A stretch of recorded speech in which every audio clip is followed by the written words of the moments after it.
শান্তিনিকেতনের কাছে ছোট্ট এক গ্রাম সোনাঝুরি। সরল মানুষ আর বড় স্বপ্নের গল্প এখান থেকেই শুরু। এই গ্রামেই থাকত অর্ণব।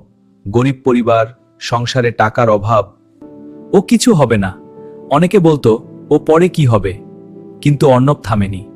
পেট খালি থাকলেও কুপির আলো এসে পড়ত, কারণ তার স্বপ্ন শিক্ষক হওয়া। একদিন এল বড় সুযোগ, জেলার মেধাবৃত্তি পরীক্ষা। টাকা না থাকলেও সে পুরনো বই নিয়ে পড়তে লাগলো। স্যারও সাহায্য করলেন। ভয় ছিল, কিন্তু বিশ্বাস ছিল আরো বেশি। প্রথম স্থান অধিকার করেছে যে ছেলেকে সবাই অবহেলা করত, সেই আজ গ্রামের গর্ব। বছর পরে অর্ণব ফিরে এলো শিক্ষক হয়ে নিজের গ্রামে। সবাই মন দিয়ে শোনো, স্বপ্ন দেখতে টাকা লাগে না, লাগে সাহস আর পরিশ্রম।